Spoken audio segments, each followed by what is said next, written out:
Day. We welcome now Scott Waller, president of the Mississippi Economic Council. Also, we've got, I believe, on the line, Michael Watson, Mississippi's Secretary of State. And also in the studio, it's Kim Dillon, president and CEO of SuperTalk Mississippi Media. So these three individuals are joining us today to talk about an announcement hit the wire this morning. As a matter of fact, it was embargoed until then. It's the Mississippi Major Disaster Relief Fund. Scott, always good to see you. Tell us about this. It's a big deal. It is a big deal, and kind of what we got to thinking of how do we help, particularly in a major disaster, and we've seen so many through the years, and you're trying to, in many cases, scramble. But what we do know is that there's a lot of people out there on the rapid response side of things, the Red Cross, the Salvation Army, MEMA, FEMA. They're the boots on the ground when something happens. But we also know that recovery doesn't happen quickly. There are things that are going to be needed long term. So I had seen a similar program with one of my counterparts in another part of the country, and I thought, they did a really nice job with it, but we have an opportunity because of the partnership that we've been able to create with SuperTalk Mississippi Media to really accelerate this to a statewide basis because of the reach of this network.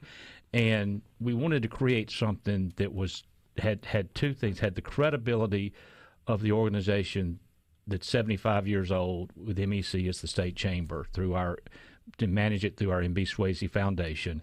And then the credibility of SuperTalk Mississippi Media and the reach it has with not only the talk radio, but music radio, the affiliates, the digital, and everything that can really get the message out when the time comes, and create this fund to allow us to really collect dollars and look at it from a statewide perspective. Take into example what happened last spring when you had the training tornadoes that hit the Rolling Fork, Silver City, Carrollton, Winona, all the way over to Amory.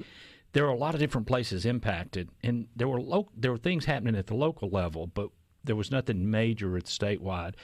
And I was meeting with a group of legislators. They'd asked me to come talk about what MEC was doing at that time, which was really just providing a resource page on how people could give.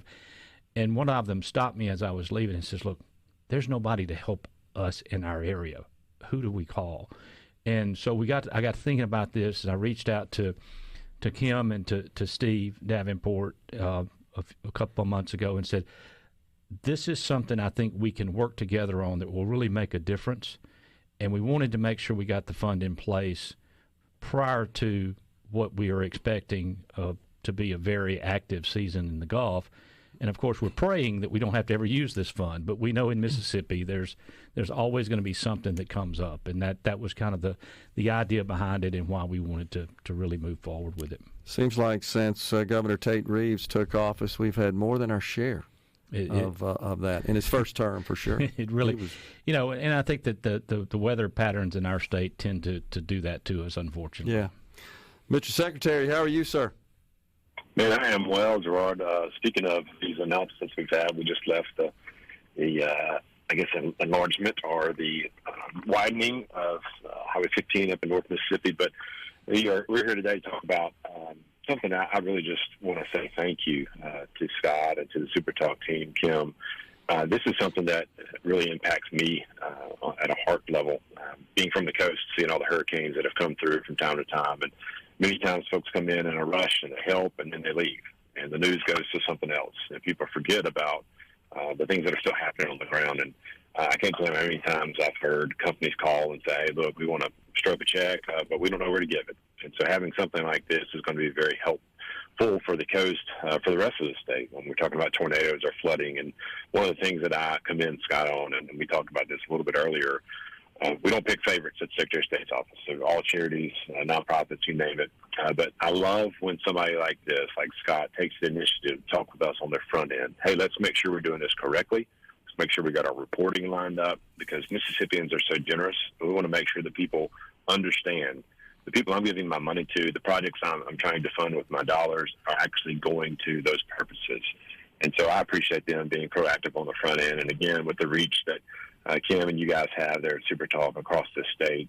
This will be so influential and helpful after storm for families can say, hey, who can I reach out to? Mississippi's so good about the helping hand. So I'm really, really proud of this effort that's going on. I appreciate you taking the time to highlight it. Kim, there are a lot of great organizations that always mobilize and spring into action whenever there's a disaster in the state, Red Cross, MEMA, FEMA, Salvation Army, et cetera. But this is really more about the long-term rebuilding of some of these areas that are affected. It is true, we move rapidly from one issue to another. I know traveling recently through the Delta, still, you see evidence of devastation in the Rolling Fork area in particular. Yes, you do. I was just up there last week for a banquet, and there's still tarps on roofs and that sort of thing. So there's always the need for, after all the federal and state assistance has provided what they can provide, to have this fund that Scott and them have suggested to us and implemented that is going to be very important moving forward. And we're very proud to be part of this effort.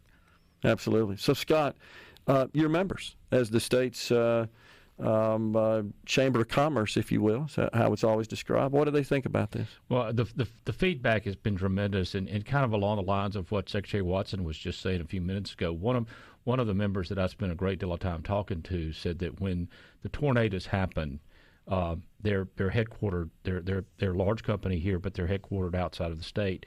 And his corporate office reached out and said, we want to provide help to the people impacted. And he said finding that right place to put it was difficult. He said this is the opportunity to really put the money in a place where we know we will be able to look and see what the needs are, working with the local communities, whether it's a local chamber, organizations within the community, other leaders in the community, to figure out, okay, what is the biggest need and what is the best way to address that need is kind of what this is. And then we'll provide grants to those organizations and ask them to provide reporting back to us in that process. But at the end of the day, it really is designed to help long term. And I think that was the thing that just stood out to me is we thought about this process is how do we do this in a way that it has the reach, which is what the SuperTalk Mississippi Media provides. It has the credibility of it, and it has the oversight, which is why it was so important to reach out to Secretary Watson on the front end to say let's do this the right way, because it is our intent, and this is what we will do. It's not the intent; it is what we will do. Is we are waiving all administrative costs and all fees that we typically would take, only hard direct cost, so that every dollar that comes in can be used. I am just delighted to know that SuperTalk is going to do all of their efforts at no cost to help us promote this program. So all of those things are really going to be designed so that the maximum number of dollars actually get to those who need it the most. Mr. Secretary, this is a great example, is it not, of how the private sector can fill a societal need and not just look to government to solve every problem. Look, you know my heart there.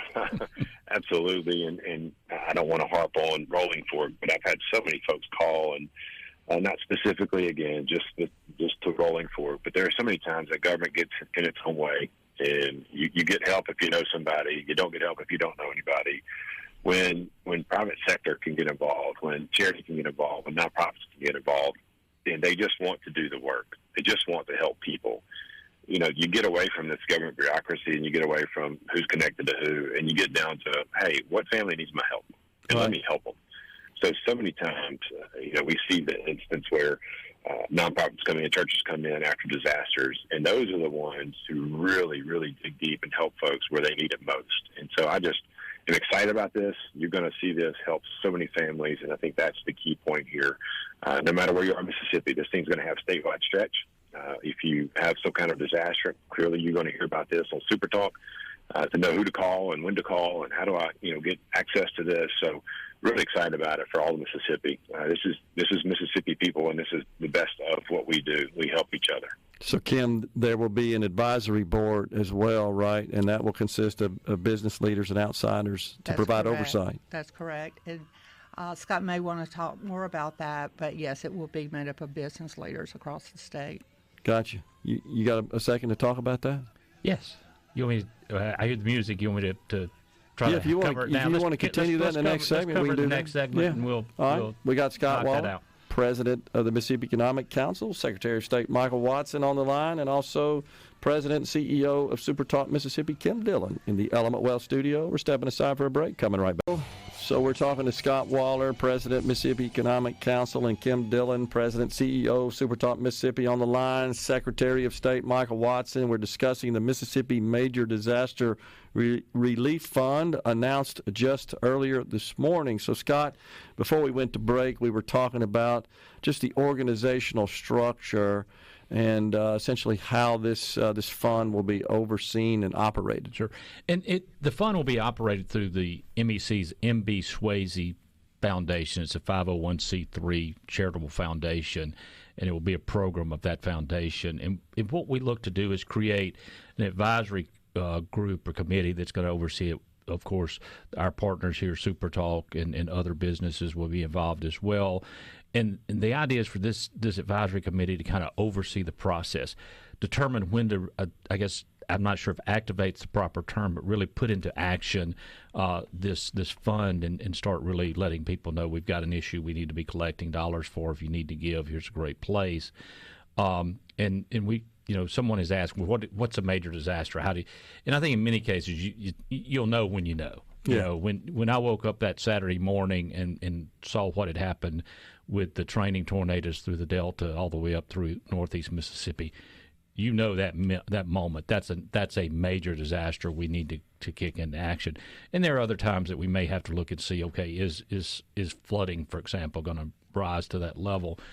So we really want to have this group in place to help do that. But more importantly, this group will also help oversee how we give dollars to those communities in terms of what the needs are. And again, as I mentioned earlier, when our counterparts did this and they looked at some of the things that were taking place, we said, there's going to be situations where there's going to be housing needs. How can we assist there? There are going to be other needs, whether it's household items, food, whatever. And one of the things they did that I thought was really interesting is they also provided some scholarship dollars for those people impacted by it that maybe all of a sudden didn't have the ability to continue their education. So there's so many different ways that we see this being able to help as we go forward, and it's really going to be the advisory committee's role to make those decisions of, okay, this is elevated to, number one, a situation where we need to go into action with the fund, and number two, as the long-term needs begin to play out. As you know, the recovery process doesn't happen quickly. And as the long-term needs play out, how do we really use these dollars in the best possible way to have the greatest impact on those impacted by these disasters? Mr. Secretary, anytime you see money flowing through a fund such as this and then disseminated out into the public, regardless of the reason and the cause, folks always are a bit concerned and want to ensure that it's done with the greatest of integrity, that all of the movement of the money is transparent and accountable. What will the Secretary of State's role be in supporting that? Yeah, so as you've heard before, and I don't mean to take time talking about us, this is not about us, but our Check Your Charities campaign is one of the things we push really hard towards the end of the year. As Mississippians are kind of winding up the year and they've got some extra money they want to give to a charity, we encourage them to go in and research it. Look at this charity. Where are they located? How do they use their dollars? Who's on their board?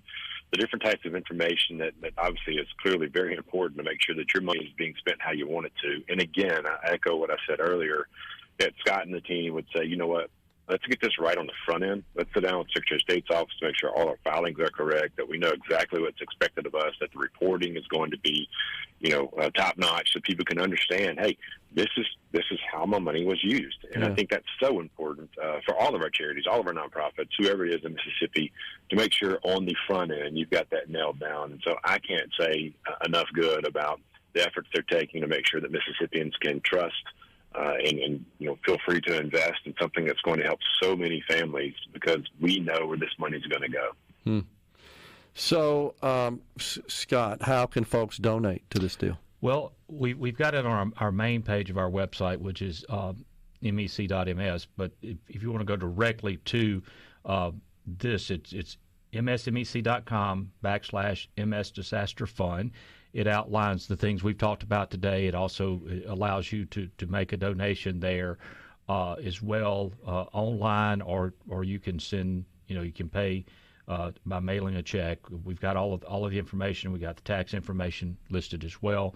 So we've started putting this information out there, and the idea is to make sure we had, as I said earlier, make sure we had this set up and we were prepared to move forward when the time comes, that we're not scrambling to say, okay, we got to put something in place. It's in place. It's ready to go, and we're able to really, start today making people aware of it, so when the time comes, we can really utilize this fund in the proper way, and with the full intent and commitment to give it in a way that's impacting and affecting and helping the most number of people. Is there a goal? Do you have a target at this point?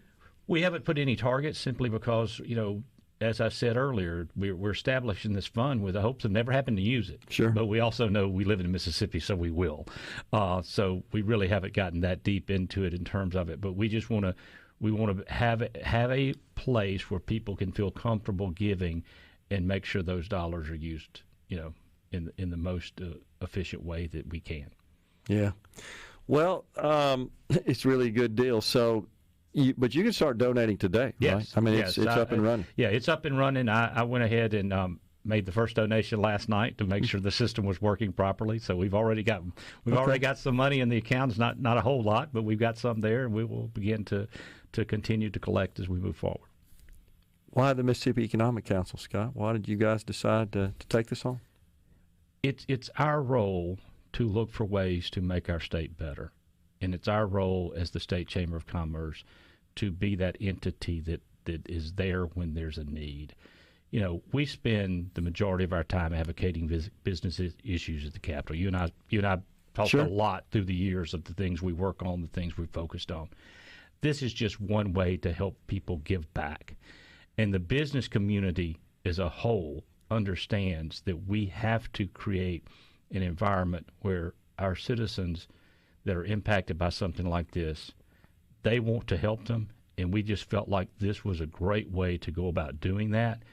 We had the mechanism through our foundation that is part of our organization, and it was one of those things that just made a lot of sense when I saw what had happened in Kentucky, and I realized we could basically take that and basically put it on steroids. Yeah. with the network that SuperTalk has all across this state. It was just one of those things that we really felt like that was, as an organization, that we could really make a major impact outside of what we do on a day in and day out basis in terms of advocating for the business community. Yeah, and if you're wanting to help, and a lot of times we just feel helpless. We're in areas that are not affected, and we see that our fellow Mississippians are affected. We want to help, but we don't want to get in the way as well. But it's a different situation, I think, when you have a fund such as this that's dedicated to our state. Mm-hmm. Is that right? We know. That's exactly right. And as I said earlier, I mean, I applaud and so appreciate the work that Salvation Army, Red Cross, and with that, what would we do without MEMA and the hard work that takes place on that side of things? That's vital, particularly early on. We just want to be a supplement to their efforts to make sure we're doing everything we can to help Mississippians. Yeah, and honestly, what you guys are doing sort of takes the baton. It's a little bit out of their scope, honestly, mm-hmm. and their purpose, but there's still a need. And the rebuilding recovery still exists, and you're filling this void essentially. That's the goal. Well, I think it's fantastic. And Mississippians as individuals, no secret, are very generous, but so are Mississippi businesses. Mm-hmm. You work with them in your role all the time. They want to help. Yeah, it's like I said earlier, when I've talked to some of our members and said this is great, because we've always found ourselves trying to find that right place to support, and they feel very comfortable knowing that the organization that they're supporting on the organization side of what we do through their membership gives an opportunity for them to support it from a charity perspective as well. And they'll see tangible benefit, and that'll keep it going. It will. Yeah. But like you say, I hope we never have to use it, honestly. But it's insurance. That'd be the greatest thing of all, but it is insurance. It's just insurance. But I want to thank Kim for what SuperTalk has done on this. I want to thank the Secretary for his willingness to sit down with us and talk to us about this in advance of us starting it, to make sure we're handling it the best way possible. Absolutely. Scott, appreciate your efforts here. Kim, thanks for getting SuperTalk involved, Mr. Secretary. Appreciate you joining us today and giving your perspective as well as how your office can help support this effort. Thanks, folks. Thank you. Thank you. We're stepping aside for a break. We're in the Element Wealth